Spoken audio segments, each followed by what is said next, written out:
Thank you for joining us today at Miniature Wargaming Labs. Today I'm going to show you how I put together the Blade Champion from the Shadow Throne box, and beautiful model. Really looking forward to adding him to my Custodes force. And as you see, I went with the 2-blade option. But let's go ahead and get started putting this guy together.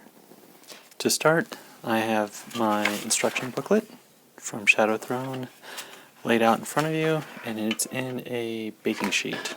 And the reason is, when I eventually drop these bits or any other debris, they're going to go in the baking sheet and not bounce away. This lip will keep everything tight in there. And I have the 2 screws from the Blade Champion here, so I'm going to set them down. And for this stage, we're going to start off with our sharp German-made clippers here. And what we're going to do is, using the flat side of the clippers tight to the figure, and we're trying to get as much of the sprue gate off by clipping as possible. Then what we're going to do is we're going to take the bits and set them down there on where they appear in the sheet. We're just going to go through all these and select them out. But what you know, with this model, it has a variety of options. So this is the point where we're going to decide, well, what options are we going to use. I'm going to make the dual wielding Blade Champion.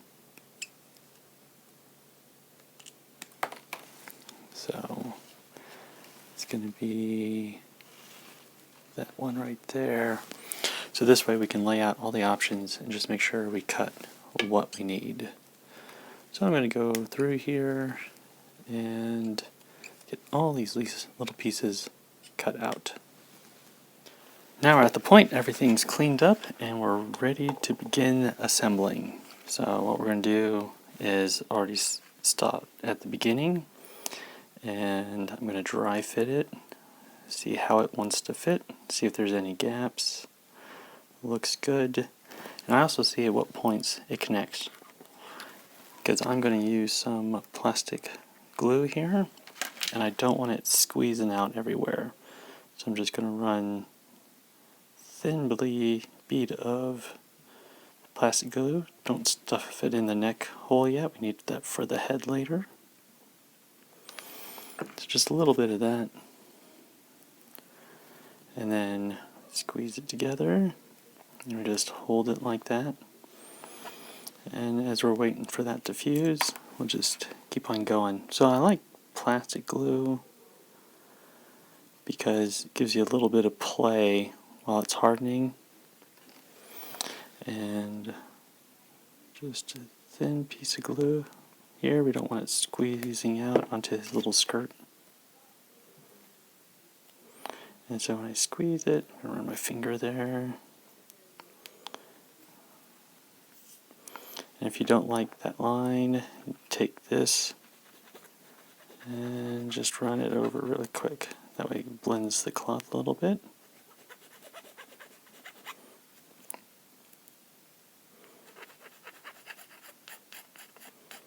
What that does is, since it's kind of tacky, it's bad for the file, but it takes pieces of plastic and shoves it in the hole with the glue, makes like a nice little compound there. So now we'll do the feet. And remember, it's buckles out. There's a little notch in there it wants to rest, so that makes it easier.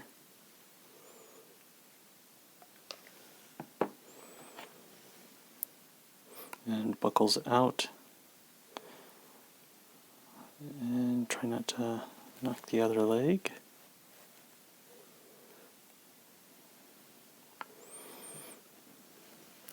And then let's dry fit that. There's a little notch right there, and a notch right there.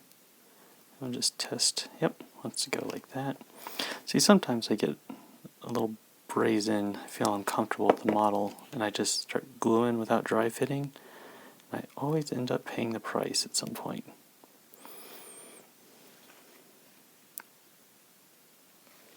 kind of like that. Sometimes it works, sometimes it doesn't. But every once in a while a Games Workshop model will surprise you.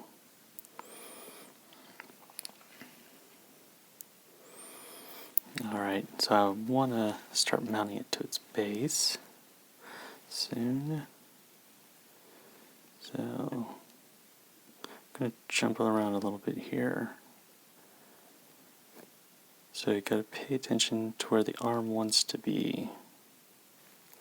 So I'm looking at the picture there, looking at the notch there. So the little armpit has a notch. Tells you kind of where the model wants to be. It wants to go to its home. Okay. So what I'm going to do is I'm going to put in there and I'm going to wiggle it a little bit until I feel that it's seated. And we'll look. And remember, since you're using plastic glue, if you move fast enough, you can rip it off.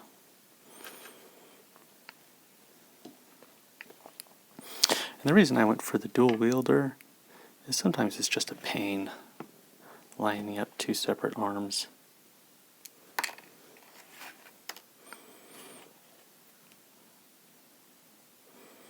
So I know this arm's shooting back.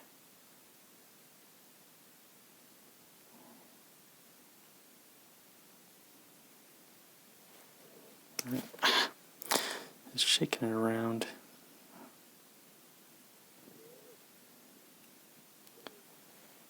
Okay, there. Rocked it around a little bit.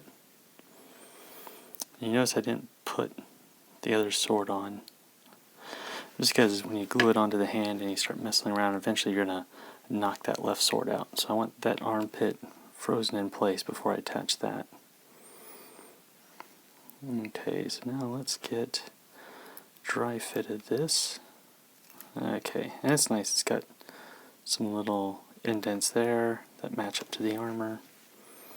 Let us know where we want to go with this.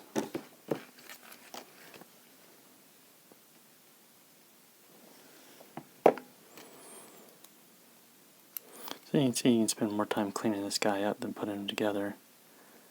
So it also looks like we can get another fixation point right on the heel there to the cloak. That'll be good. I like 3 points of contact when I glue. Alright, now let's go to the head. Now we can put glue in that little neck hole.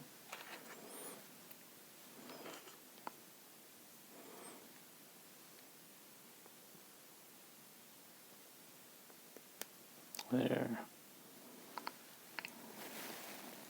Got a sense of where it wants to go.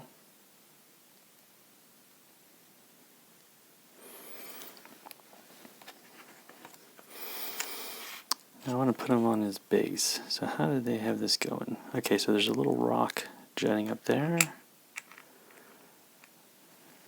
And the running foot goes on there like that. Looks like you got a little bit of play. Oh, you can see a skull. Alright, let me get this on camera. Okay, so there's a little skull in the blue right there. Matches up to there, so that tells us it wants it here. Alright.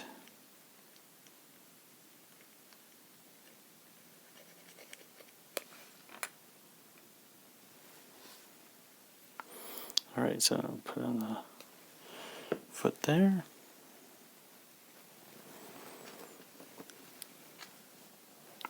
So what I like to do is take the base and face it towards me and try to get as much of the model within the base circle. And this is for when I pack them up into my cases.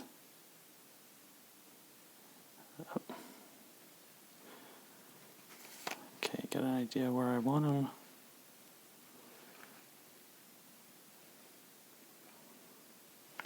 Okay, he wants to slide around.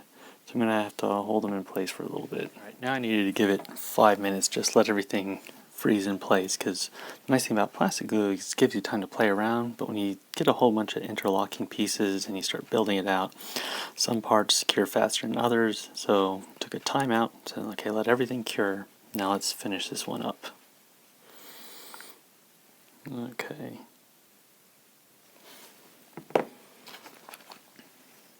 So you can see it's got an indent on the shoulder there. And we'll spin it around. When you're assembling, you want to get a look at every angle of this guy. Make sure it's looking right to the box art and to the instructions.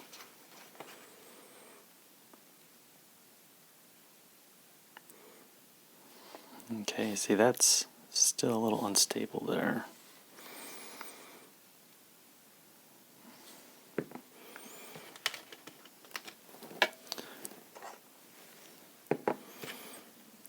Okay.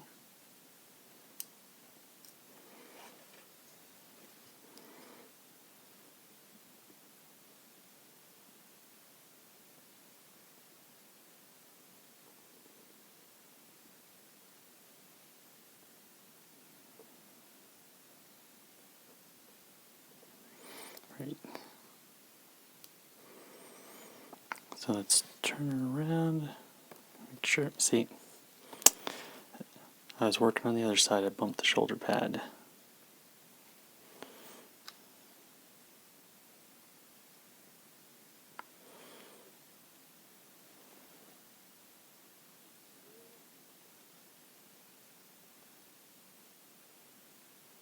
Okay, now don't touch it. Let those pieces lock into place. Try not to wobble the model too much. But there's our guy. Wonderful model.